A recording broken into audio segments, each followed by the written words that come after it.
Everyone, সবাইকে শুভ দুপুরে অনেক অনেক শুভেচ্ছা ও ভালোবাসা জানাতে আসলাম। তো আজ হচ্ছে রবিবারে দুপুরে কি রান্না করেছি চলো সেটা তোমাদেরকে দেখাবো। তো এক এক করে দেখো কি কি রান্না করেছি। এখনও যেহেতু রান্না কমপ্লিট হয়নি, এখনও রান্না চলছে। তো চলো কি রান্না হয়ে গেছে সেগুলো তোমাদেরকে আগে দেখা। ভাত তো অলরেডি হয়েই গেছে। আর এখানে দেখো, এখানে একটু মাছের মাথা দিয়ে, মানে শোল মাছের মাথা দিয়ে লাউ রান্না হয়েছে। আর এখানে হয়েছে লাউয়ের খোসা দিয়ে, মটরশুঁটি দিয়ে, আলু দিয়ে, সিম দিয়ে, বিনস দিয়ে ভাজা। আর এইটাতে দেখো, এটাতে হয়েছে কচুর ডগা ভাজা। এই কচুর ডগা খেতে কিন্তু বেশ ভালো লাগে। একটু রসুন দিয়ে, কালো জিরে বেটে তারপর এটা কিন্তু কাঁচা লঙ্কা ফাটিয়ে রান্না করেছে। আর যেটা হচ্ছে এই দেখো, এটা কিন্তু এখনও কমপ্লিট হয়নি, মাছ ভাজা হচ্ছে। তাই এটা এখন রান্না করবো। এরকম মাছটা উল্টে নিচ্ছি, এখানে মাছ ভাজা হচ্ছে। আর এখানে পেঁয়াজ কেটে রেখেছি, টমেটোটা দেব।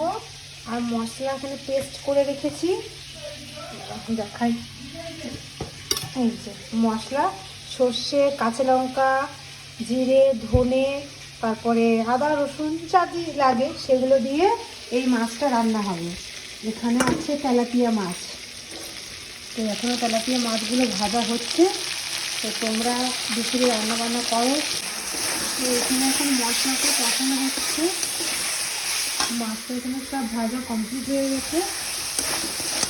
সর্ষে দিয়ে, টমেটো দিয়ে, সেই মশলা দিয়ে দেখো রান্না করছি। রান্নাটা হয়ে যাক, তারপরে তোমাদেরকে দেখাবো। তো দেখো বন্ধুরা, আমার কিন্তু ঝোলটা পুরো ফুটে এসছে। মশলা কষানোর পর জল দিয়ে গেছিলাম। এখন এক এক করে মাছগুলো দিয়ে দেবো। সব মাছগুলো কিন্তু দিয়ে দেবো। তারপরে ঝোল কমে গেলে আমার কিন্তু মাছটা পুরো রেডি হয়ে যাবে। সব মাছগুলো আমি দিয়ে দিয়েছি। তো এগুলো আমি দেবো না, কারণ বেশি ঝোলের মাছ কেউ খুব একটা পছন্দ করে না, ভাজা মাছই খেতে পছন্দ করে। তো এটা ঝোল কমে গেলে ধনে পাতা দিয়ে, গরম মশলা দিয়ে নামিয়ে নেব। তো মাছ কিন্তু আমার কমপ্লিট। ধনে পাতা দেবো, তারপর একটু জাল হলে তারপর কিন্তু মাছ নামিয়ে দেবো। দেখো আমার কিন্তু পুরো মাছ রান্নাটা পুরো রেডি হয়ে গেছে, একদম পুরো ধোয়া ধোয়া বেরোচ্ছে, গরম গরম। তো মাছের কি বলবো, কালিয়া বা রসা যে যাই বলুক না কেন, মাছের ঝোল, মাছের ঝাল যেমনই হোক না কেন রেডি হয়ে গেছে। সবাইকে আরও একবার শুভ দুপুর।